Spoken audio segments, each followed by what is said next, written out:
Good evening, ladies and gentlemen. This is Kent Daniel Bentkowski, and you're listening to the Kentroversy tapes, podcast number 29.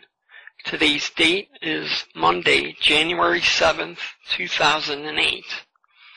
This evening we have with us Captain Eric May, Commanding Officer of Ghosttroop. Ghosttroop is a group of former military, intelligence officers, journalists, researchers, and citizen activists who have come together to analyze data related to forthcoming false flag terror attacks. This data is then crunched and distributed to the public via the alternative media, all in the hope of preventing another 9/11 style attack inside the United States, which Ghosttroop codenamed 9/11-2B. I had been invited in 2006 to join Ghosttroop as the InfoWar correspondent based upon my skills as a research journalist and also a researcher who has specialized in the study of occult symbolism employed by the global elite group. I have written several articles on Ghosttroop, and they are available at my website, the Kentroversy Papers, in a section entitled Ghosttroop Article Index. Ghosttroop was named after the brave military men and women who lost their lives in the Battle of Baghdad, which occurred in the early days of the current Iraq War.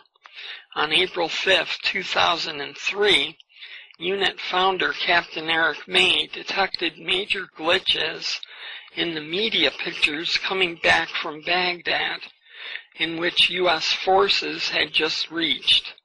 The reporters had gone from hopeful on April 4th, announcements that the siege of Baghdad had begun, to worried April 5th, 2003 announcements that there was a fierce fight at Baghdad airport. Then suddenly and without explanation, they turned away from the developing battle story to the human interest story involving Private Jessica Lynch, who had been saved from Iraqi captors, to Captain May, whose areas of expertise include military intelligence and public affairs. It was immediately clear that the military and the media were working together to cover up the true story. The Battle of Baghdad was happening off camera, hidden behind the Private Jessica Lynch story. The ensuing cover-up, which Ghosttroop refers to as the Battle of Baghdad cover-up, or Bob Cup, was a propaganda mission of the U.S. government designed to conceal the true numbers of U.S. military deaths, which they continue to understate to this very day. So with all that being said, I would like to welcome to the Kentroversy tapes Captain Eric May. Well, it's an honor to be here, Lieutenant Kent, and the first thing I'd like to do is explain to folks that, as you noted, Ghosttroop invited you in as an InfoWar correspondent because of your fine work in this area, and you served as a Ghosttroop, one of the key officers at the rank of lieutenant by my appointment for a year. Yes, sir. I will frequently refer to you as Lieutenant Kent or LT Kent, which is our affectionate way of saying lieutenant, and that's the explanation for it. So it's wonderful to be here and to have a chance to speak to your listeners. Thank you very much, sir. It's a pleasure and an honor to speak with you. I wondered if we could begin today with you giving me a little bit of an update on your health situation, and also explain to our listeners what had happened to you in terms of your health. Well, as you noted, Ghosttroop began with the Battle of Baghdad, which occurred April 5th through 9th. All people will remember is probably Private Jessica, followed by a propaganda shot, which was Saddam statue being pulled down by the U.S. Army to a crowd of what were called Iraqis, which was supposedly spontaneous, but in reality was 100 hirelings brought in by the U.S. media and military to stage the supposed spontaneous eruption of joy in Baghdad. All the time I worked that particular story, as I got closer and closer talking to principal people who were there or who were informed about it, I was told that I was stepping into deadly ground. As soon as we took Baghdad, the first thing that happened was that the Bush League, our name for the Bush administration, whacked the Al Jazeera reporting team in a Baghdad hotel. Mm-hmm. And there's been a steady stream of dead journalists and whistleblowers. Yes. In the summer of 2003, after I'd already begun to publish material about the Battle of Baghdad cover-up, and after I finished writing my final pieces for the Houston Chronicle as a military analyst, I was told that I'd better duck in a hurry because there were fatal reprisals coming out. I went underground the first time the day before Dr. David Kelly was assassinated in the UK. To catch people up on Dr. David Kelly, in the last 3 months, Dr. David Kelly has been revealed to have been an assassination victim by yet a new piece of evidence, which is that this British whistleblower who blew the whistle on the Blair administration was supposed to have slashed his wrist. Very much a kind of Vince Foster so-called suicide. Yeah. But it's just come out, now this is 4 years later, that his fingerprints were not on the knife found by the body. Oh. So, amazing that these things should take 4 years to come out. Mm-hmm. But if anyone wants to go back and just Google Captain May and David Kelly, they'll find that on the day of David Kelly's death, I published an open letter saying exactly what had happened, that it was assassination. At that time, the smart money in my hometown of Houston was that I was on the short list too. Yes. Well, I remained in the info war about a year from the point that we had pretty much demonstrated the Battle of Baghdad cover-up, or Bob Cup, and had drifted over towards 911-2B, which is the 911 which is to be, the one the media keeps setting up by telling us it's not a matter of if, but of when. So we say 911-2B. Mm-hmm. I had drifted over towards 911-2B because it became apparent to me that the Houston metro area being set up as the next New York. New York, of course, was the great financiers, real estate, Zionist cabal in the Big Apple, and the Bush people were centered in Houston, so Houston was going to be the next sacrifice, the locus of the next 9/11, or 911-2B.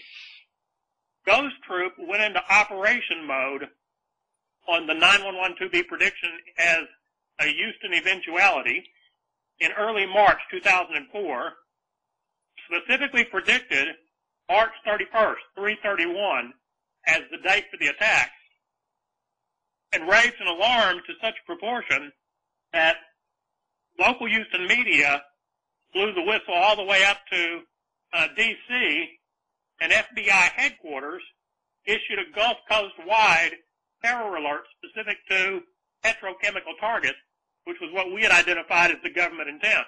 Mm-hmm. So that happened March 24th, 2004. March 30th, one day before our target date, was a massive explosion in British Petroleum, Texas City, just south of Houston, that very much confirmed our analysis of our prediction and alert for the Houston area. It was 24 hours off in time from our prediction time, and 24 miles away from our prediction target. We predicted central Houston. Texas City is about 24 miles south. So all these things having happened, the word went around again furiously that I was going to get whacked. Because, of course, as the leader of Ghosttroop, it was completely our belief to a man that we had foiled what was either an intent to execute the next 9/11 attack or a very detailed rehearsal for it. And I figured foremost of all, that I wasn't going to walk out of that without getting hurt. So after about 6 more months in the info war, I actually resigned. I figured that I'd made it 18 months. It was the election of 2004. Bush had gotten back into office. At that point, many of us in the American resistance to the 911 cabal, the people on the internet radicals if you wish, were thinking that we were going to be swept up and incarcerated. And you may remember what it felt like after Bush's reinstallment. Oh, yes, absolutely. So I began 2005 by leading the info war, by getting out of the business of leading this renegade bunch of military operatives and civilian experts, and figured that maybe I'd increase my life expectancy. I stayed out of the info war until July, 7 months off, at which time it became apparent to me that Houston was back on the target list, and I made a prediction on July 1st, 2005, 7/1/2005, that Houston would be the 911-2B target again. This time it would be on 7/27. That was my prediction, July 27th. Within 1 week, London had happened, 7/7. So, and immediately upon London happening, the national media in the U.S. began to set up my prediction perfectly as Ghosttroop commander by saying, Al-Qaeda attack here is imminent. And they were specifically saying nuclear attack, U.S. port area, port city. So I had been consulting with my wife, priest. She's Catholic, I'm not, but she is. And actually went by on 7/11 to my parish priest, and this fellow who had been following my work and knew what was going on actually volunteered to baptize me because they thought that it was very likely I wouldn't get out of this alive. We continued to operate. I came back in. Ghosttroop operated actively again with me as commander from about the 20th of July onward. On July 28th, once again, 1 day after our prediction, we were off by 1 day again. Once again, 24 miles south of our prediction, we had said Central Houston again. Once again, it was Texas City. British Petroleum blew up again. And this time there was a simulated nuke effect, probably a HARP employment, in which there was the sky lit up for about 100 miles in width and about 45 to 50 miles in height for a duration of about 1 hour, just after dark on July 28th. It was clearly intended to be the flash effect from what was going to be reported as a nuke. But the nuke never went off. It turned out to just be a conventional explosion. There was a massive amount of military equipment being moved. Federal sources locked down the site. The FBI had been trying to get in touch with me for about a week, probably to shut me up. My lawyer was all tangled up in it. It's a very famous recording that I think you referenced in your article on Ghosttroop. In fact, I think you call that Ghosttroop's finest night yet. In your very fine Kentroversy papers. After that was over, once again, I figured I was on the short list or at the top of it. Well, I've been involved in Ghosttroop again ever since that time, ever since July of 2005. I re-entered the mission of conscience by being baptized, with the idea that I was probably on the short roster for departing the earth. And within about 2 months of that night, I began to manifest neurological symptoms.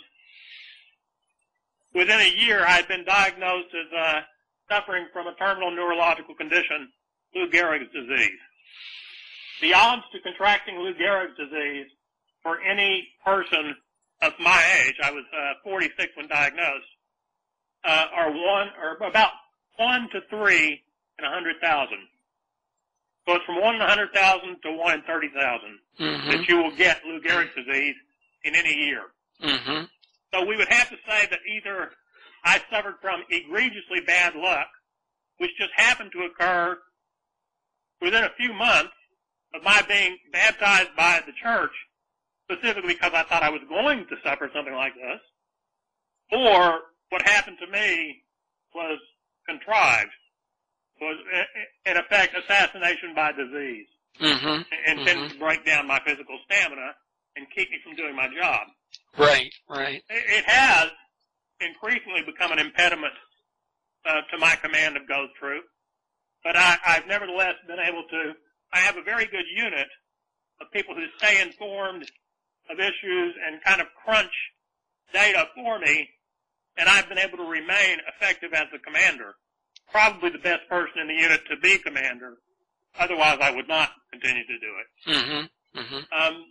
At present, my condition is weakened to the point that I'm virtually quadriplegic. I have some limited mobility in my limbs, but very limited. My strength is gone. I might add in that prior to my developing these symptoms, within a couple of months of that 7/27 Texas City prediction and event, I'd been a martial arts expert in the art of Taekwondo and a instructor at a Taekwondo college. So obviously it's been a big turnaround for me. In the last 2 weeks, I've been hospitalized, and now I need to have assisted breathing. So your listeners may note that my tonal quality isn't quite as good as normal. That's because I'm using a speakerphone. I can no longer lift a telephone. Right. And they may note that I don't speak, 30 seconds on end without breathing. I breathe about every 10 seconds. That's very much a change because, of course, you can remember the good old days, LT Kent, when, I could talk for a good 2 minutes and not come up for a breath. Yeah. Yeah, that's right. I've got the rush course on what it feels like to become very old and feeble very fast. Yeah, that's very unfortunate. Incidentally, there's another famous Ghosttroop, the so-called 911 NCO, Sergeant First Class Donald Buswell, a decorated Iraq War veteran who operated with us while on active duty, and in fact was put under investigation and was the target of persecution by the Army for his activities with Ghosttroop. Sergeant Buswell, within 6 weeks of joining Ghosttroop, suffered a near-fatal pulmonary embolism, and now to this day has to have assisted breathing in order to sleep. So Ghosttroops have had a remarkably bad streak of luck, unless you want to take the other view, which of course I do, which is that Ghosttroop has become target for intelligence retaliation. Yeah, that's kind of what I get from it as well. You got to be good to get hit, man. Yeah, that's right. They don't do it because you're wrong. They do it because you're right. Yeah, in fact, that's one of the interesting things about Ghosttroop is the accuracy and the track record that you have behind you. And at this point in time, how many attacks would you say that the troop has prevented from happening? We lose count. Let me think. I just did an article about 2 months ago called The Texas Triangle, Terror and Treason, in which we counted up the number of times in this area, the Houston area, all the way down to Texas City, all the way over to Beaumont, Texas.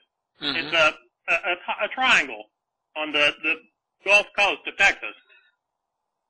We've had 6 accurate predictions in a year and a half. So I'm sorry, in 2.5 years. And by 6 accurate predictions, I mean that 6 times in that 2.5 years, we actually gave a date in advance. And on every one of the 6 events, we were within 24 hours of the prediction time when there was a major petrochemical explosion. 4 of the 6 events resulted in what were at the time world record prices on the petrochemicals market. which, of course, is one of the criteria for a false flag terrorist act. You always make money off of it. Yes. Yes. We pretty much figure, so that's 6 predictions. We were never wrong. Mm-hmm. And you were there. I mean, we went way out on a limb. Mm-hmm. We predicted July 4th weekend, 2006, there would be an attempt. My specific date was July 1st. Well, ExxonMobil Baytown, 25 miles east of Houston, blew up July 2nd, 24 hours later. Yeah, yeah. You know, again, 24 miles from our target prediction zone. We always stick with center of mass Houston, and 24 hours off. So we got that one. We predicted a 9/27, September 27th, 2004 attempt. That was when everybody was saying that Al-Qaeda went because it was going to disrupt the elections. Mm-hmm. On that one, we missed by about 12 hours. It was 25 miles north of Houston, New Caney, Texas. There was a pipeline sabotage. Of the 6 events we predicted, 3 of them are actually being called under investigation by national police agencies as possible terrorism, which, of course, they were. It's just that the people investigating them now are the people involved in setting them up. Yeah, yeah. Now, that's the Houston area. Right. Add into that our Chicago interdiction. That was May 2nd through 4th, 2006. You were a big part of that. Mm-hmm. Mm-hmm. That's right. Where we had been predicting Sears Tower was the target. Mayor Daley, it turned out, had weaseled out of town to go hide in Israel. They had secret WMD-oriented terror exercises set up for May 2nd through 4th. And we very much think that had we not gotten on board then, that Chicago would have gone up May 2nd through 4th. Probably the most unusual interdiction we did was the one time we made an extra-national warning, which was during the Israeli war on Lebanon, summer of 2006, Mm-hmm. which was being pumped up to the max as if it were a patriotic cause by the U.S. media. Mm-hmm. The U.S. citizens visiting Lebanon had been prevented by the State Department from leaving until they could all leave on a ship called the Orient Queen, Yeah. which, of course, had Occult written all over it. Mm-hmm. Orient Queen. It turned out the Israeli Navy had come out and sniffed out the Orient Queen the day before it pulled into Beirut to pick up U.S. citizens. And that night, Fox News began to put it out that there was a great chance that Hezbollah was going to attack the ship.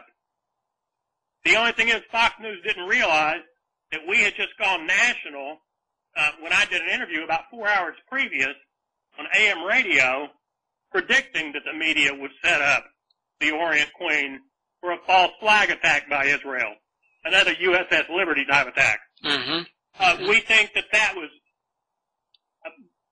an interdiction, a valid interdiction. So, allowing for the possibility that sometimes when we have predicted false flag attempts, the explosions that occurred may have been nothing more than rehearsals in which people capitalized and made money. We still think that over half the time we've interdicted in the Houston area, they were not rehearsal attempts, but they were the actual attempts. We think Chicago was an actual attempt. Mm-hmm. We think the Orient Queen was an actual attempt. These are false flag attempts.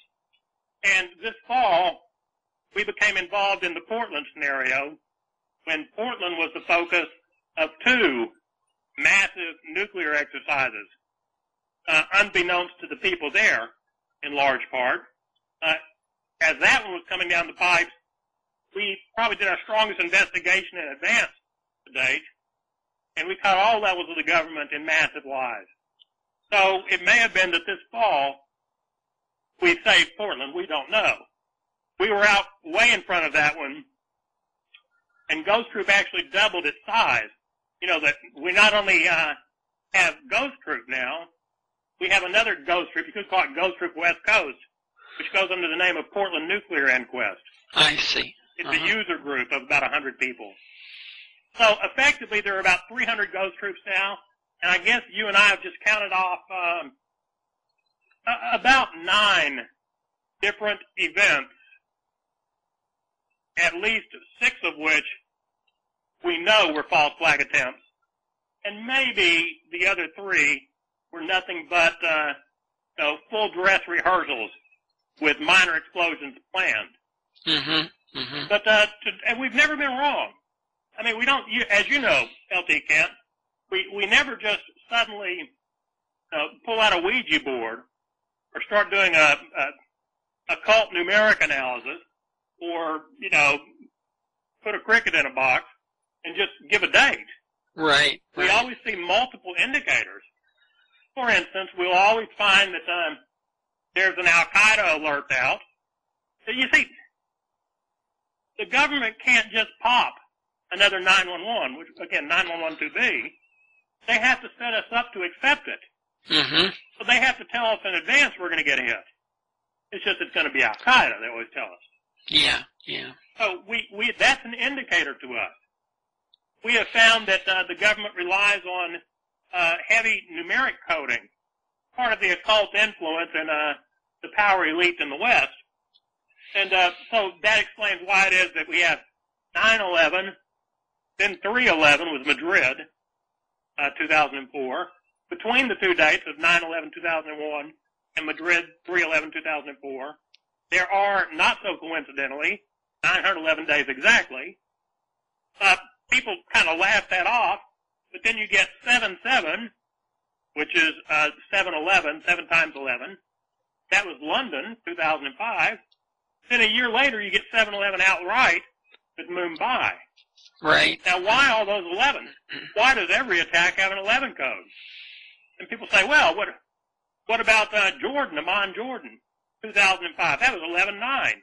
Exactly, 9/11 backwards. This is too good to be science fiction, man. So 11/9 is 9/11 backwards. That was Amman Jordan. All these attacks are blamed on Al-Qaeda. Bali is 10/12/2002. That one's great. Take out all the zeros, which you always do in figuring out these date codes, because zeros don't count, and you get 11222. All kinds of coding in that number. 10/12/2002. So you get 11222, 2002. The USS Stark attack, not the Stark. What was the one in 2000 right before the election? The attack on our ship. Oh. Was that the Stark? I'm not sure. I forget the attack on one of our ships attributed to Al-Qaeda, October 2000, right before the elections. Vincennes, USS Vincennes? Anyway, it was the big attack 2000. That one occurred on October the 10th as well. No, excuse me, October the 12th.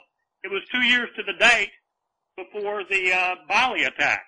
Now, the Bali attack brought Al-Qaeda into Australia, brought Australia into the war. Just as the London attack brought England into the war. The 9/11 attack brought the U.S. into the war. All of them have 11 coding. The USS Vincennes, that's it. Attack of October 12th, 2000, that's date code 10/12/2. With all the zeros gone, you get 1122. So let's see. The USS Vincennes becomes 1122, attributed to Al-Qaeda. Bali becomes 11222. The date we gave Bush authorization for the war, the Congress gave him final authorization on October 11th, 2002. 11122. 9/11 is 9/11/01. I mean, you can't make this stuff up, man. Yeah, at some point it stops being a coincidence. Sure, and the people say, oh, you're obsessed with 11. Yeah, coincidentally, what number does the World Trade Center make? An 11. I mean, these are things that are deeply laid plans. The World Trade Centers just happen to have 110 stories each. 11. Yeah. It's all over it. In fact, the significance of the number 11 to these people is that it is a merging of the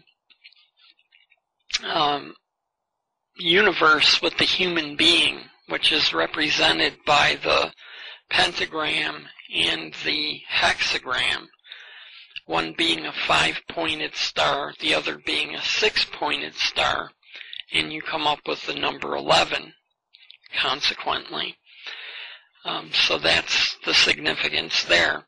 These are deep-laid cult symbols. Mm-hmm. And we should explain that by occult, this is one of the advantages of having been a Latinist, Latin occult just means, cultus means hidden. Yeah, hidden. So that which is occult simply means hidden knowledge. Mm-hmm. Every street gang uses cult symbols. You know, all this signing that you see street gangs doing on rap TV? Yeah. It's signals. Mm-hmm. It's just signals. Mm-hmm. Every conspiracy has signals. In fact, the word we use to signify conspiracy, cabal, comes from the word Kabbalah. That's right. Jewish mysticism, mm-hmm. which is all about symbolic numerics and geometrics. Mm-hmm. So when we talk about 6-pointed or a 5-pointed star, or the triangle of the pyramid on the dollar bill, these are all cultic symbols that are involved in usually Kabbalah or Illuminatism. Right. So that's all we're talking about. We're talking about nothing less than a plan intended to bring about the New World Order. And by the way, you and I aren't inventing that phrase. Bush's daddy brought that phrase up in 1990. As a matter of fact, that's an old Illuminatist concept, the New World Order, which they will bring about. Bush's daddy, Daddy Bush, President 41 Bush, when we were getting ready to fight Iraq the first time, a war that was widely reputed in the Middle East as being caused by the U.S. enticing Iraq with a promise that they could have Kuwait, Bush made a speech saying that this was the beginning of a new world order. Want to guess what day in 1999, or rather 1990, he made that speech? Yeah, that was on September 11th. September 11th, 1990. Exactly 11 years. 11 years before the 9/11 2001 attack. And there's another 11. Now, if you want to get heavy on that, the date code on September 11th, 1990, 911, and now reverse 911, 199. So that you get a 9 followed by 2 1s, then for the year, a 1 followed by 2 9s. So, none of this is accidental. This is part of the architecture of the terror process. It's as clear, once you get a concept of it, it's as clear as it's a history. It's planning in advance in history and retrospect.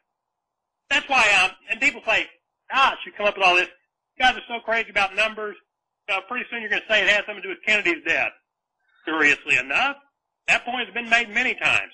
I do not think it is coincidental that Kennedy was assassinated, likely by the state security apparatus, on 11/22. Mm-hmm. Date code 1122. Right. Nor do I think it coincidental that the date of the biggest attack made by U.S. forces in the 20th century came in World War II and was June 6, 1944. 6644. Mm-hmm. Nor do I think it coincidental that World War I, won by the Western powers, dominated by Illuminatists in the government of all countries in the West, that the armistice became effective on November 11th at 11 a.m. 11/11/11. This is, it just never ends. Yeah. And people say, oh, no, it's just coincidence. Folks, don't take a phone book and see how long you have to go opening up and finding 10 digits that work together like these digits are working in our codes. It just doesn't happen.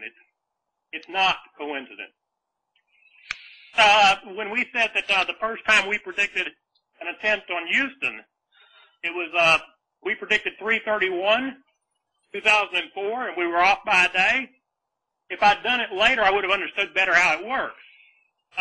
The day that they picked was 3/30/2004, the first time we were close to a Texas City explosion. 3/30, of course, breaks down to their great occult number, 33. Mm-hmm. That's also, coincidentally, the same day that Ronnie Reagan was almost killed in 1981. Yeah. 3 months into his presidency. Yeah. By who? Hinckley, a Bush family friend. Mm-hmm. Had Reagan been killed, who would have become president? Daddy George Bush, Jr. Senior, yeah. So, yeah. You'll find this. These coincidences seem coincidental until you take a very great step. And it's not to be done blindly, but after great reflection. And that step is the step of thinking that there really is an embedded code. That when the media was said to be embedded for the purposes of the global war on terror, it was really kind of a pun. Mm-hmm. They were going to be embedded in the military, yeah. They were also going to be embedded in the sense they gave up all their morals and ethics, but they were also going to be embedded with code. Yeah, absolutely. So you find these codes all over. Definitely. In terms of Bush being the first person to utter the phrase New World Order, when I heard that back in the early 90s, I did some research and found that he was lying when he mentioned that. He claims that the term New World Order was invented by himself, George Bush Sr., and his National Security Advisor, Brent Scowcroft, during an August 1990 fishing trip off of Kennebunkport, Maine, where the president has his summer retreat. Now, what I found when I looked into this was that there were books that were published much earlier than this. In terms of that, there was a book by H.G. Wells that was entitled The New World Order. The book was published in 1940 by Alfred Knopf, publishers of New York City. In addition to this, there was a book published also in 1940 by author Colonel Graham K. Howard. This book was published by Scribner in New York City, and the name of that book was America and a New World Order. In addition to that, Nixon used that phrase during his toast to Mao Zedong during his famous China trip, which I believe was in 72, if I'm not mistaken. So there are more incidents of this occurring much earlier than the 1990 time frame, and the fact that a Bush lied is not entirely surprising at all. Right, these are staple ideas of Illuminatism, which goes back to the very foundations of our country. Yes. If one thinks about what's happening now, the global war, which is a transparent euphemism for world war, if one thinks about it in the terms of the media, then one's constantly baffled. But if one looks at it in historic terms, much easier to fathom.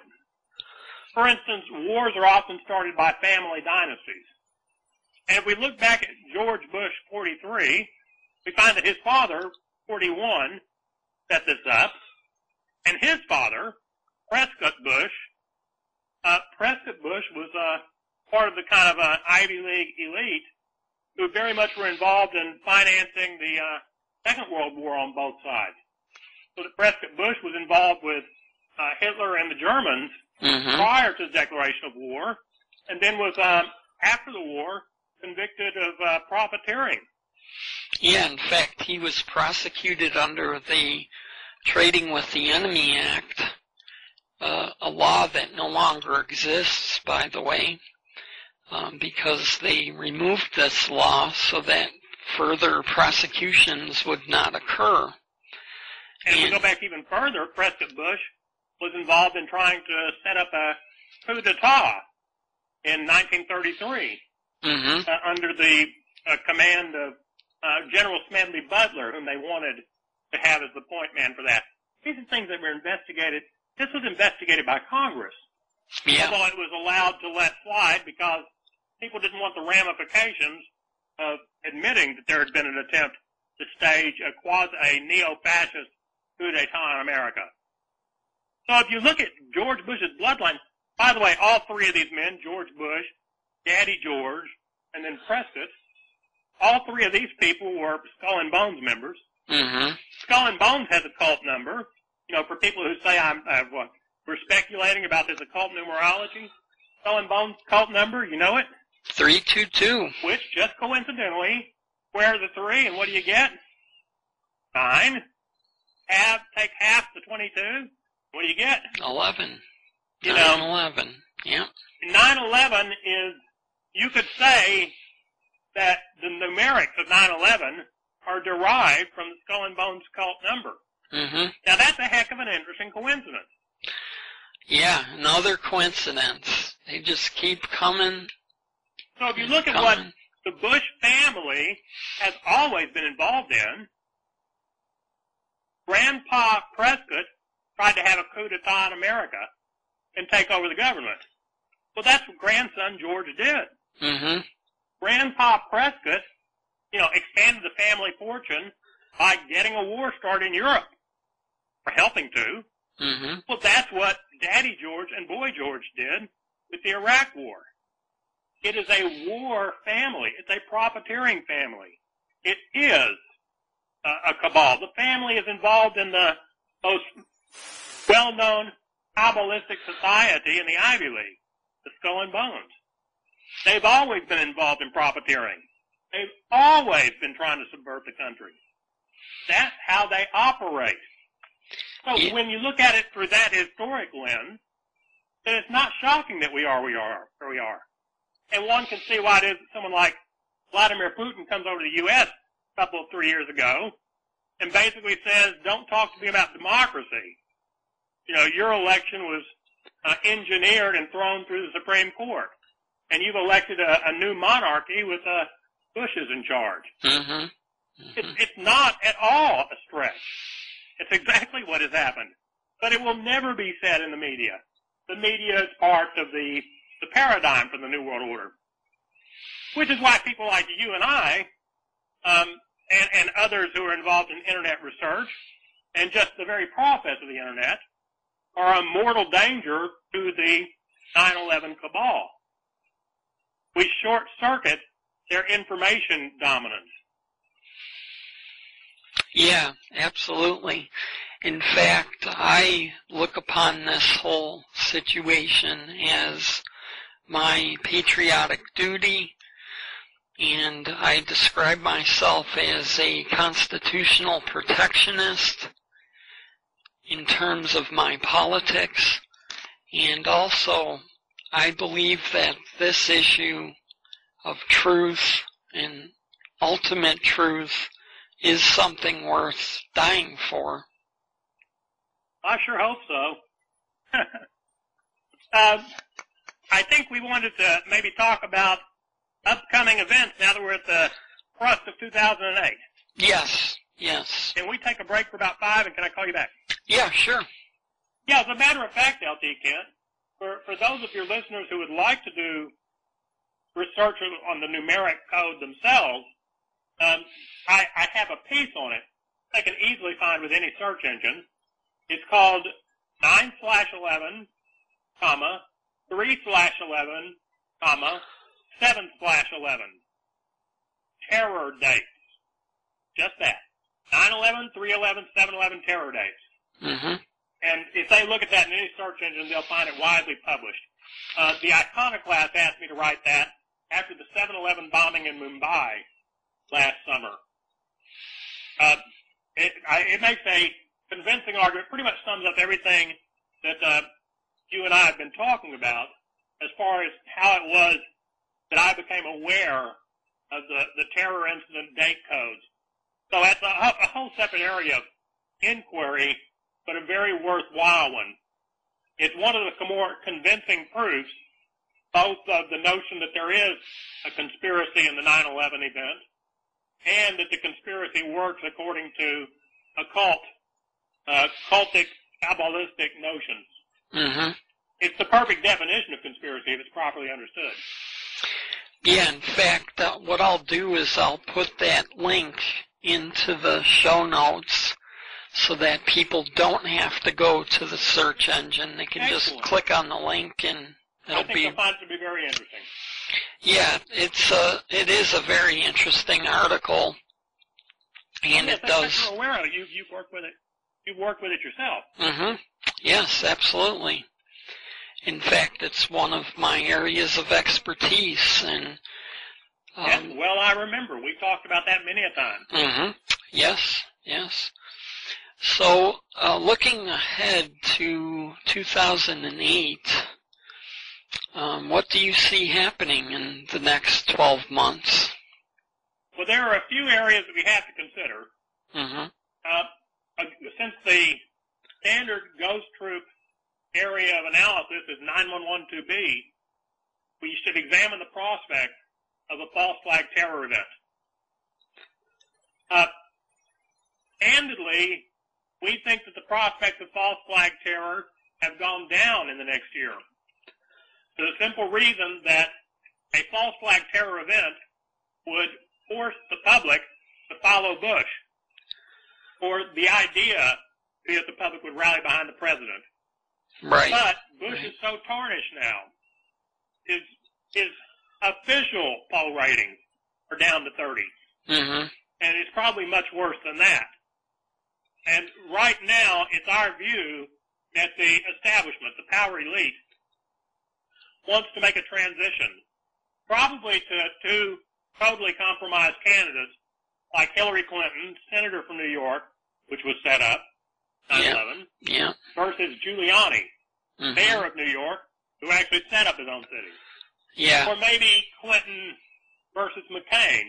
McCain's part of the whole defense industry, Zionist, globalist cabal. Mm-hmm. Or maybe Obama. Remember, Obama's from Illinois, and Illinois tried to self-destruct with the Chicago May 2nd through 4th, 2006 attempt. Yeah, the attempt on the Sears Tower. Right, which of course a month after we ran that exercise, after we exposed that exercise, was when the FBI came out with the idea that the Miami 7, the 7 black kids, Yeah, they said taken an oath to Bin Laden, intended to blow up the Sears Tower. Yeah. My God, how on earth would you begin? I mean, that one was so strained that even the FBI must have blushed to tell it. But it fulfilled basically what they did, they came out a month after we said Sears Tower was a target, and they said it was. So, Ghosttroop has been so much on the cutting edge that half the time we're catching up to the Feds, and half the time the Feds are catching up to us. Mm-hmm. Mm-hmm. We have an old saying, sometimes we're in the loop, and sometimes we are the loop. Yeah. And that was one time where I think we became the loop. We looped the loop. How's that? Yeah. Well, in fact, like I have said, you've had a tremendous track record. Well, we have. You've heard the statement made, if I appear to be tall, it's because I stand on the shoulders of people who support me. Mm-hmm. That's what it's like to be Ghosttroop commander. I mean, you've worked for me and with me. 300 other Ghosttroops have worked for me and with me. I get to be the head, and maybe I'm the most important Ghosttroop because I'm the head. I'm not like a George Bush who is a figurehead. I actually run Ghosttroop. But oh yeah, absolutely. Without Ghosttroop, I couldn't by any means do the kind of work I do. It's a collective effort. Yes, very much. Very much so. That's why it drives them crazy, man. The most effective unit in the military, in the intelligence area, is a cyber intelligence group comprised of patriotic civilians, former military. Yeah. Half the military apparatus wants to call us traitors. remember the Signal Corps Intel Pro, what was his name? RTO Trainer. RTO Trainer. Yeah. And RTO is a great handle because RTO in Signal Corps parlance means Rotello, or Radio Telephone Operator, RTO. Uh-huh. So when you took RTO Trainer, as he told us himself, in one of the many articles he published attacking us, RTO Trainer, these scrambles to anagrams to anti-terror. That's what RTO Trainer anagrams to. Yeah, another coincidence. Yeah, it's a very interesting one. Yeah. And he was actually very good on numerological coding. Mm-hmm. Which, the in and the out of it is that we've tangled with people who actually said outright that we should be tried as traitors. I think I got compared to Tokyo Rose and Lord Haha, if you recall. Yeah. So we've tangled with them. But the in and the out is we are hopeful that Bush has basically had the clock run out on him. We think that the NIE recently released about a month ago, NIE being National Intelligence Estimate, which suddenly takes Iran out of the front sights by saying Iran is not developing a nuke. Mm-hmm. We know that NIE had been around for half a year to a year before it was published. We think that the NIE was written to cover the ass of the intelligence establishment, and it was held as a sword of Damocles over the Bush people. Remember, when the NIE was being held, it had been written but not published. In other words, the media hadn't talked about it. There was a period there where Bush still got to tell the lie that Iran was, trying to start a war. And that was the period during which they gave him, what was it? National Security Presidential Directive 51? NSC 51. Yep. Which gave him the power to establish dictatorship in the event of a calamitous event. So the Congress gave Bush power to declare dictatorship. He assumed the power through executive order in May of 2007, at about the same time that Chertoff started saying he had a gut feeling we were going to get attacked this summer, at about the same time that Stu Bykowski, Zionist writer with the Philadelphia Inquirer, published a neocon article, What We Need is Another 9/11. At about the same time that the chairman of the Arkansas Republican Party came out and said, just wait, after the next attack, people are going to follow George Bush. The next 9/11 is going to fix everything. There was an immense amount of talk early this summer about a false flag attack, because I think it was set up. I think that they were on a timeline. The Bush administration had a timeline delivered to it by the presentation of the 2007 NIE, which was published, not because it was going to be published all along, but because the Bush people didn't pull off the 9/11-2B attacks. That's what we think happened. Mm-hmm. That accounts for why it came out so late. I mean, why on earth would this document, which removed the need to have a war, not have been brought out? And the answer was because they were going to give Bush a chance to start a war. Remember, back around Labor Day, I would say most of us in the Internet intelligence area were putting it 50-50 or better that there would be a war with Iran. Oh, yeah, absolutely. I mean, they were cruising for a bruising. Mm-hmm. We had the loose nukes incident. What was it? Minot Air Force Base, the Barksdale Air Force Base, 6 nukes unaccounted for, flown across the country, undoubtedly on White House orders. Yeah. Israel was attacking Syria. We had 2 to 3 carrier groups off the coast of Iran, which we still do, by the way. Mm-hmm. Yeah. We were flying training missions from Guam to the Middle East with B-1 bombers, B-52s, excuse me.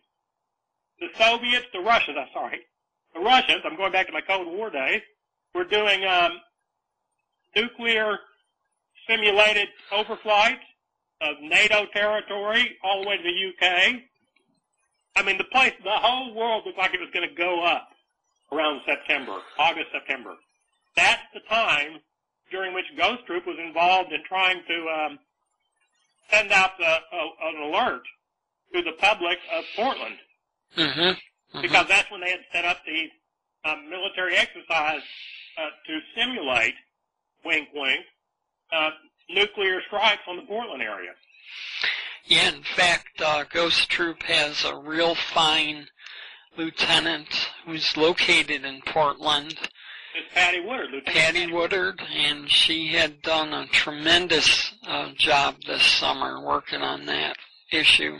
We've been very fortunate. We've had Sergeant First Class Buswell, Lieutenant Patty Woodard, Sergeant Major Lee Nettos, Vietnam veteran, Captain John Spooner, Air Force Korean War veteran.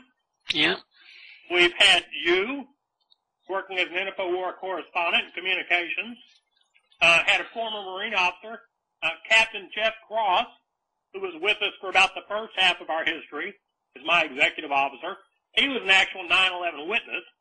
That made him an invaluable participant. He was one of those rare people who knew from about 10 minutes after 9/11 that it was an inside job. Yeah. You know, he had the training and the proximity to figure it all out early. Well, Ghosttroop has been very well placed. And we've been very fortunate that more and more the Internet has become our medium of communication. It's where we publish our articles. It's where we do our interviews. Yes. I've begun more and more to define the Internet as the printing press of the Second American Revolution, which is just what I think it's become. Yeah, in fact, I would absolutely agree with that assessment because it also is a wonderful tool for connecting people with similar interests. And Ghosttroop is a perfect example of that very thing. We have developed because of the Internet. And the Internet, as time has gone over, has shaped us. When I first came in and formed Ghosttroop, my background was mainstream media. As listeners may have heard earlier, at the time I was doing military analysis for the Houston Chronicle. But before that, I'd been an NBC editorial writer. Right. Before that, a ghostwriter in the Houston area for some of the chief political and corporate figures in the area. I interviewed to be the Governor Bush speechwriter back in '96. So I was well versed in mainstream media, but had no concept of the Internet. So when we made the switch to going from being a group of contacts who talked on the phone and used email to contact each other, we made a switch in January 2004 to become a full Internet unit. And God, none of us knew we were doing it first. I mean, we just kind of write it and broadcast it. And we pissed people off as much as we informed them. Because we were doing what people tend to do. We were screaming and blaring. Now, we had good information, but we didn't have contacts. We weren't networked yet. At this point, of course, you know, I'm writing as a military correspondent for the Lone Star Iconoclast, one of the chief independent media sources in America. Yeah. We plug into some of the major figures in the 911 truth community. I just saw a new film the other day. What was it? 911 Ripple Effect? Yes. And about half the people in there are people that I talk to regularly in interviews. Kevin Barrett, Jim Fetzer, Colonel Nelson, Air Force guy, is part of Patriots Question 911 Truth, which I'm part of, a collection of officers who have given their professional opinions as trained officers that 9/11 was an inside job. So the whole movement has become networked, and those of us who have been at it actively have formed a kind of vanguard. And more, I think it will go down in history that the vanguard of the Internet resistance to the 9/11 cabal preserved this country. without our efforts and without the efforts of many other people who worked with us at one time or another, or throughout it all, I think that we would have had a second 9/11 attack by now. Yeah, I think so, too. The government constantly says there hasn't been another attack because we've been doing our job, but they're just putting the best spin on it. They have wanted another 9/11 attack. The new 9/11 attack is what they're all waiting for. That much is transparent. The only thing that's going to save this sack of crap global war or so-called homeland state is another 9/11. As far as the establishment is concerned, the 9/11 event that they're waiting for, which we code as 9112B, is long past due. And we think the reason it's past due is because of our efforts, along with those of the people who have worked with us. Yeah, it's a little difficult for them to claim that there is no foreknowledge when you're posting the time, the date, the location of an attack before it happens. Yeah, and every time we write something, it gets published 5 continents. We hit Europe, Asia, Africa, 6 continents, everywhere but South America, but Antarctica. The only people who don't know about Ghosttroop are the penguins, man. So that's a good feeling. It's a feeling of great satisfaction. Now, you probably want some opinions about the 2008 elections. Yeah, absolutely. Which is a hot topic. Sure. I know this interview is going to broadcast Monday. We're actually talking on a Thursday afternoon. What's today, the 3rd? The 3rd, yeah. My parents' 50th anniversary, by the way. So after I finish talking with you, I'm going to be congratulating them. But the Iowa caucuses will have become a thing of history by the time this interview goes up. I suspect that in the long run, what we're going to have, we have to put it in perspective. First, understand, anyone who's listening to my voice, if you're listening to L.T. Kent, it's got to be because you're hip. Because he's hip. And if you weren't hip, you wouldn't like him. Hip people know the media ain't there to inform anybody. They're there to misinform and disinform everybody. That's right. Okay. If we look at the election process correctly, we understand all these primaries have been front-loaded. Everybody all across the nation moved the primaries up. Both parties. The reason they did that is because of this swelling 9/11 radical movement, which they don't even like to do polls on us, man. But every time they do a poll, they show the power of this movement growing. Yeah, yeah. The danger of them, so everybody moves the primaries up so that they could try to get the groomed candidates like Giuliani and Clinton through before the public had time to rise up against them. The danger of doing that, as even mainstream commentators said, was that they were going to open themselves up to the danger of a third party, of an independent. I think that's just what's happened. I think that in all likelihood, the Republican primaries will, by hook and crook, manage to keep Paul from getting nomination. Even if they have to cheat, which they've done regularly, at least during the Bush regime. Yeah, they're not even letting him participate in the debates, let alone anything else. Right. This is the best news you'll get, or the best presentation of Paul's views that anyone's going to get on Monday the 7th, because there's a debate in New Hampshire which Paul has been excluded. Yeah. So, all that being the case, I think that the mainstream and the mainstream parties will manage to keep Paul off the ticket. But I think Ron Paul, who already ran as a libertarian in '88, when he had a snowball's chance in hell, is a very likely independent candidate. Oh, yeah, yeah. So I think the whole 9/11 groundswell, it will continue to merge throughout 2008 with the Ron Paul revolution. It is the Ron Paul revolution. Ron Paul is an economic libertarian and attracts people on that basis. He's also probably the first person to seriously argue in favor of states' rights since the end of the Civil War. But the dynamic side of the Ron Paul revolution, I believe, comes from the 911 truth movement. So by the time the elections of November 2008 come around, the Ron Paul movement could be a dominant factor in the American political spectrum. So much so that if there is chicanery, which I fully expect there will be. Oh, sure. Yeah. I think you might have a general strike. You might have something that would make the political trouble in Mexico after their jerry-rigged elections look minor. Mm-hmm. The country cannot be imposed upon infinitely. So my prognosis for 2008 is a rather hopeful one. If you want to put it in military terms, and Lord knows it's been my background to do that, I would say that for the first time since I have entered the info war, the American resistance should be on offense.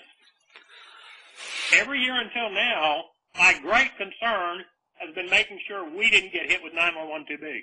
Mm-hmm. Mm-hmm. Now I think our great concern needs to be spreading and growing this movement and merging it with the popular political discontent emerging against the mainstream media and mainstream parties.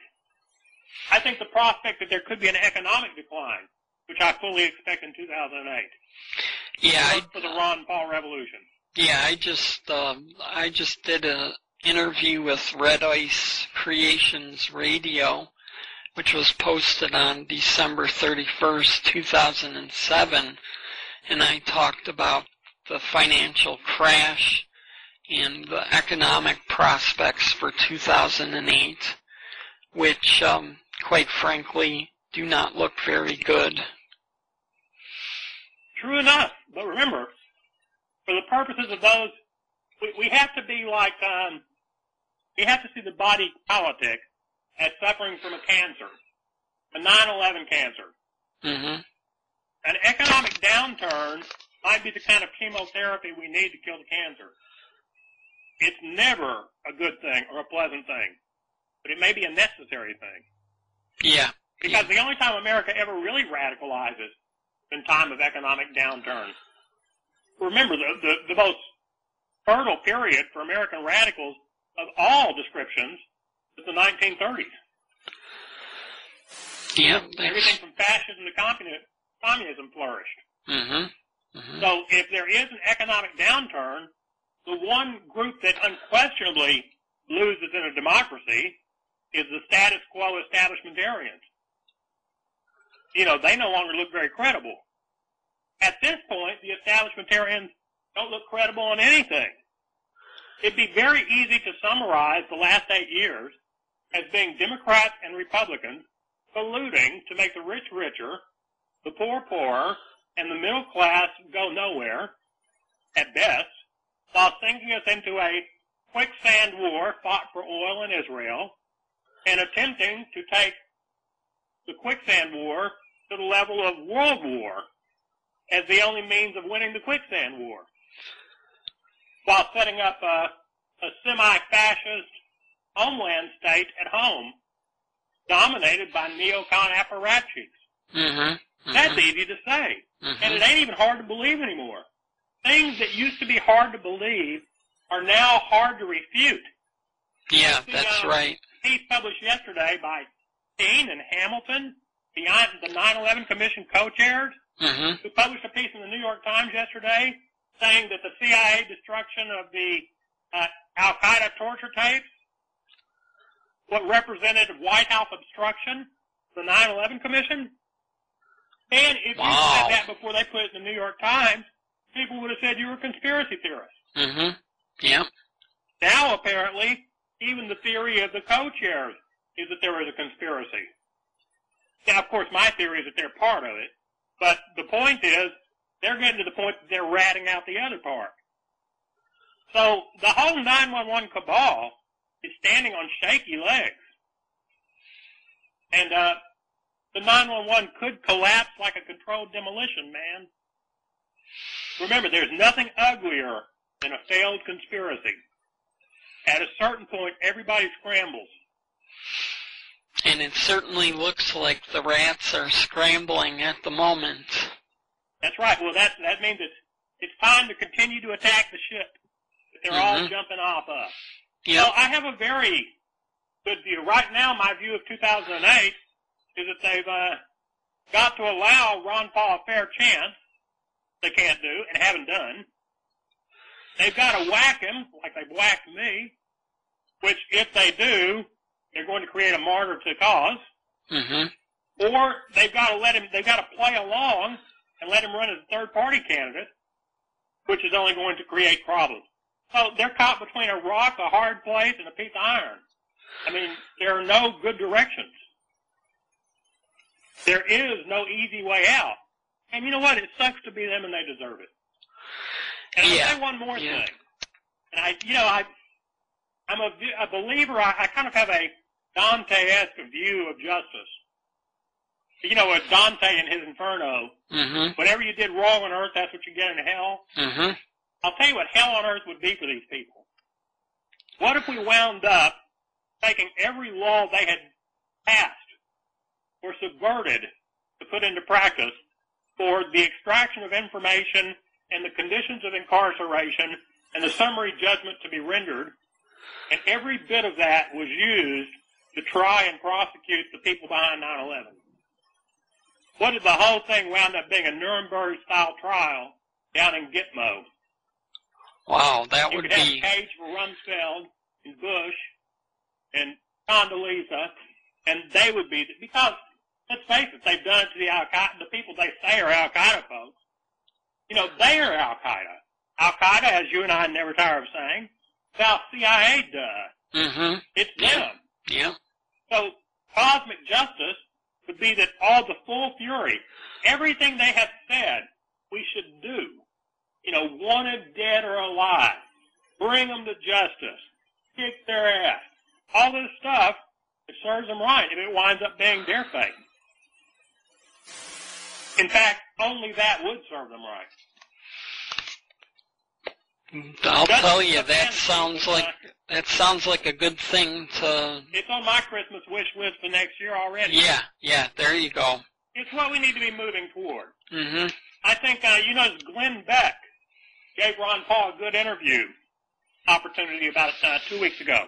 December 18th interview, Glenn Beck, Ron Paul, those who want to look it up. The big reason behind that was very likely that Glenn Beck had already previously gone on air and called Ron Paul supporters terrorists.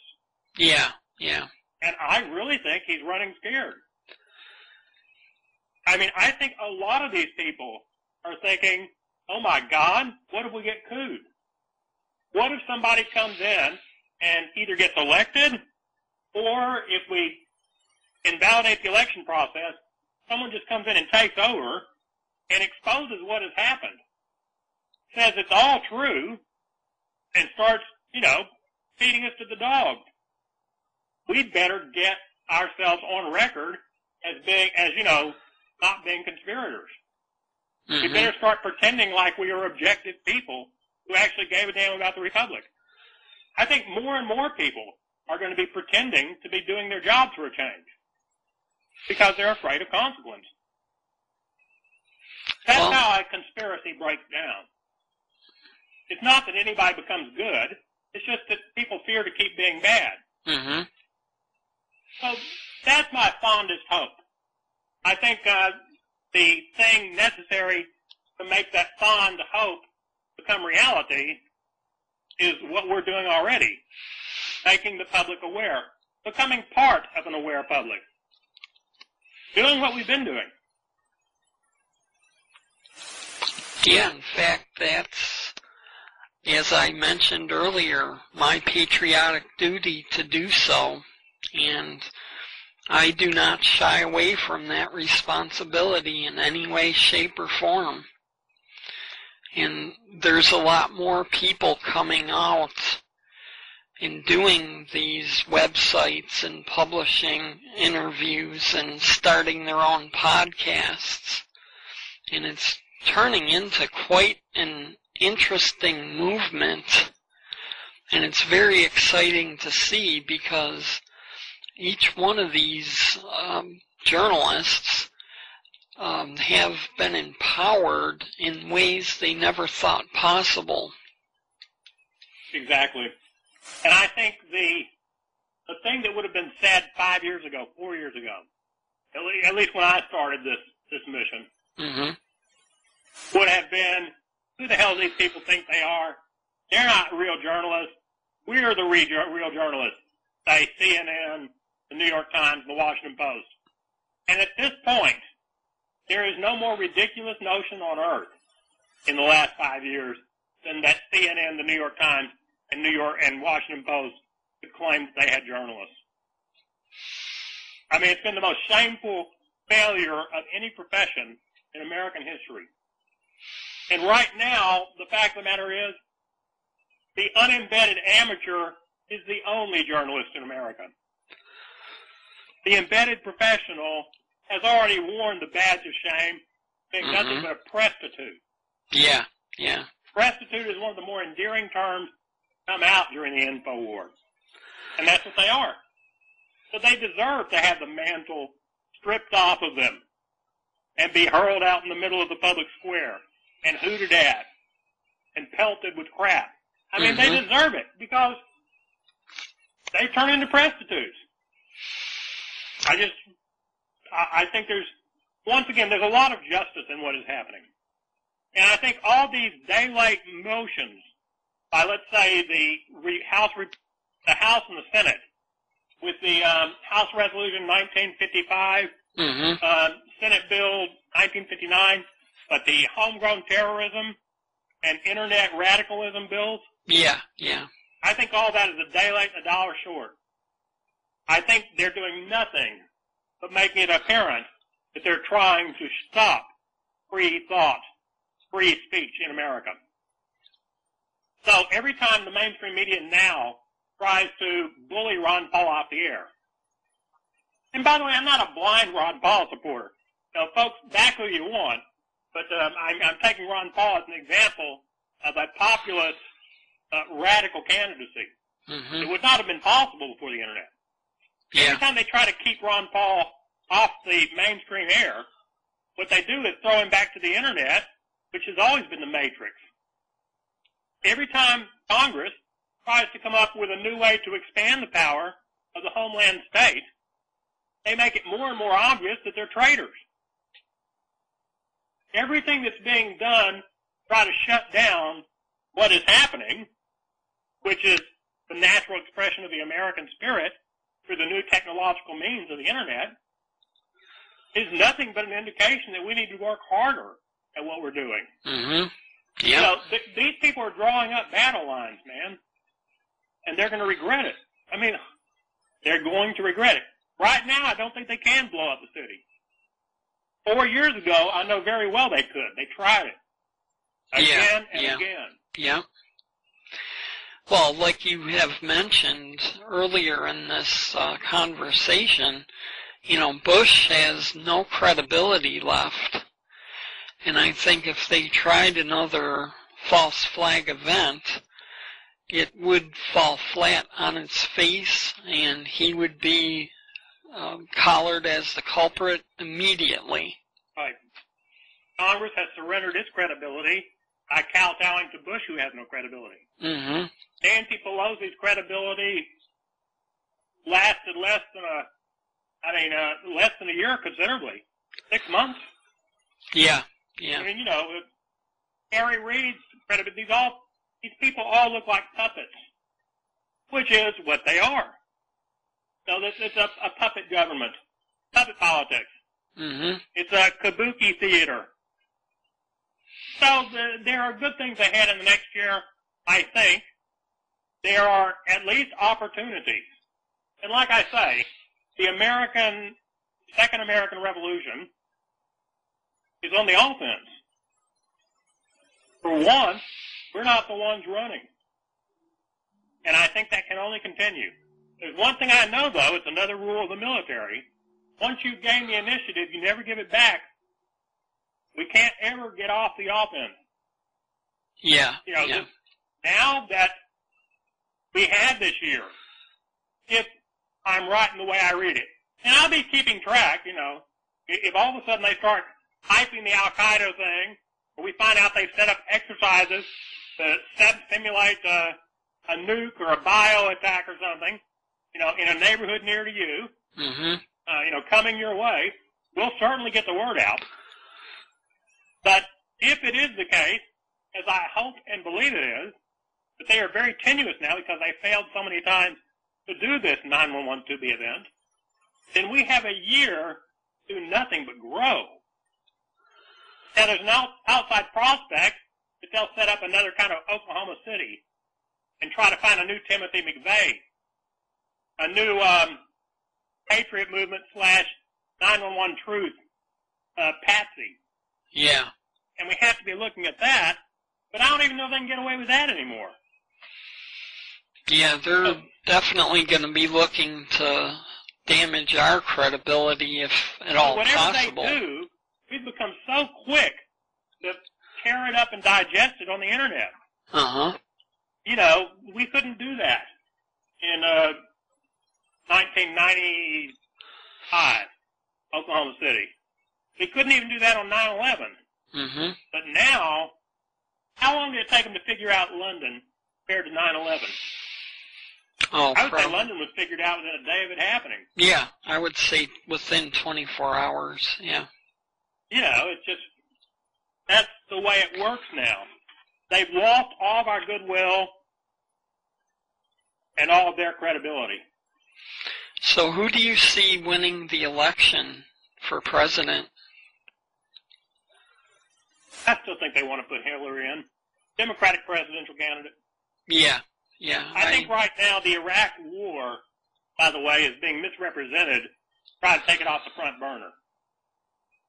I think the American forces in Iraq right now are simply on the defense, which is good. I wish we were so defensive we actually got the hell out. But right now I think what's happened is we're paying hush money to the Sunni militias, and we're keeping our soldiers from out of the way. So the amount of the casualties, the number of casualties has gone down, and it's being called a great victory. It's kind of halfway there to proclaiming victory and getting out. Yeah. Proclaim victory and don't fight, which is great. I mean, great for the soldiers and good for us, but it's a total misrepresentation. I think the media will do everything it can to warp the political equation so that they get a neocon clone in there. And that means McCain or Giuliani for the Republicans, or it means Hillary or Obama for the Democrats. Or maybe Edwards. But I think that when all is said and done, the public mood will still be against Republican incumbency. Yeah, I think the media is trying to minimize that by working hand in glove with the Defense Department to take Iraq off the front burner. Iraq and Iran, the Middle East war, is off the front burner. But Hillary, Obama, or Edwards will likely keep us in that. So I think what they do is they try to get a Democratic candidate in. If they can't get a Republican in, I don't think they can. And then they proceed with the 911-2B attack within a year. If they're going to do the 911-2B attack, looking at it from their side, they have to do it within the first year of a new administration. Which is what, remember, 911 occurred within the first year of an administration. Yeah. You do it when you got at least 50% support. The day the next president walks in, whoever that may be, that person will probably enjoy 50% support. And those are skyrocketing numbers compared to Bush. Oh, sure. So the best hope they have, the way I see it, is to get a new president installed, preferably make it somebody as far away from Bush as possible, and then try to restart the global terror scenario. I don't think Ron Paul will be elected. Oh, no. But I don't either. No. I think that he could very well become a 20 to 30, even become a 40% candidate. I just don't think he's going to be elected because I don't think they'll let it happen. Well, too, if just by chance he does become elected, that only increases the chance of him being assassinated anyway. Well, any option involved, any option at hand, is bad for them and good for us. Mm-hmm. What I mean by that is anything that happens to Paul, including that they run him off or remove him now, does nothing but grow the Internet community, gave birth to him. Right. If they let him grow up to be a real political presidential candidate, that's damnation for them. And if they don't, that's damnation for them. If they have this election and it winds up split three ways and getting thrown to the Congress, they can't win that. I mean, that's a possibility. If you want to know a decent outside prospect, go with the idea that this winds up being the very first ever vote decided in the Senate? What happens if the Electoral College winds up without anyone winning? Goes to the Senate, yeah. It goes to the Senate, right? Yeah. Yeah, and I think that that can happen if there's no clear winner.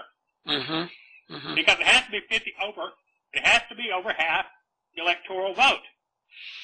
That would be a decent outside vote. I'm not strong on my constitutional angles here. I haven't researched it.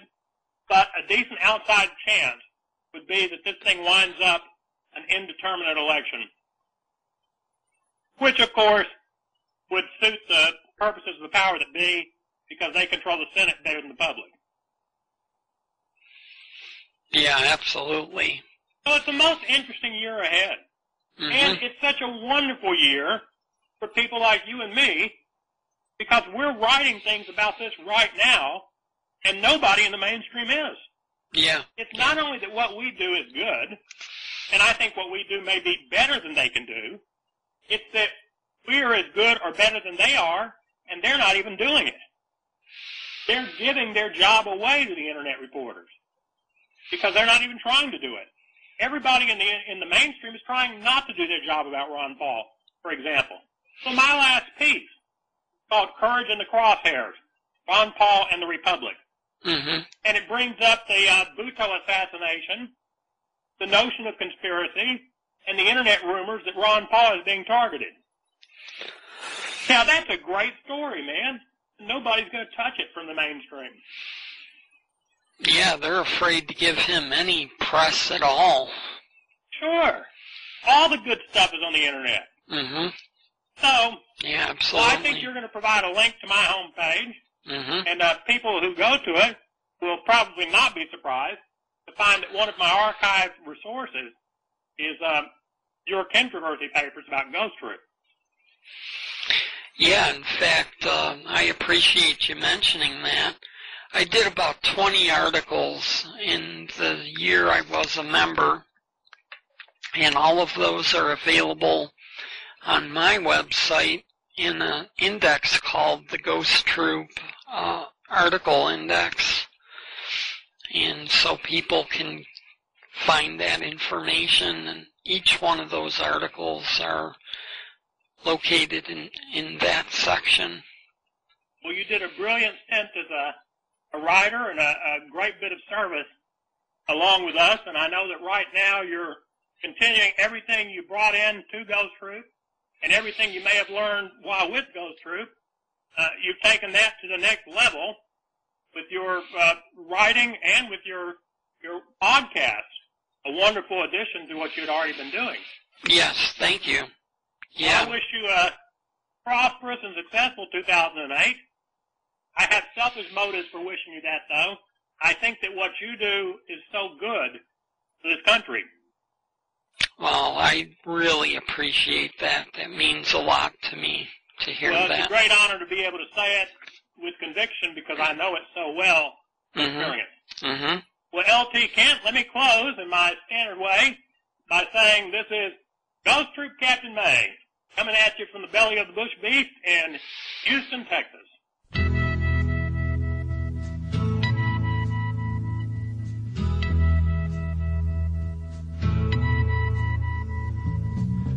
There's something happening here, but what it is ain't exactly clear.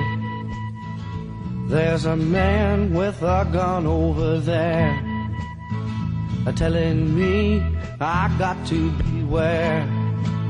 I think it's time we stop. Children, what's that sound? Everybody look what's going down.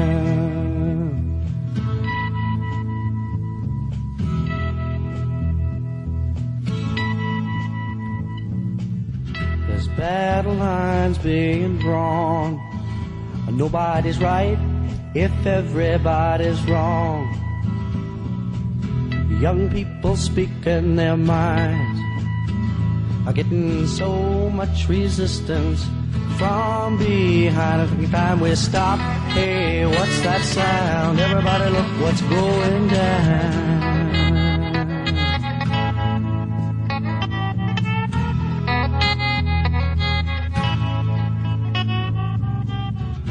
What a field day for the heat. 1,000 people in the street, singing songs and carrying signs. Mostly say hooray for our side. It's time we stop. Hey, what's that sound? Everybody look what's going down.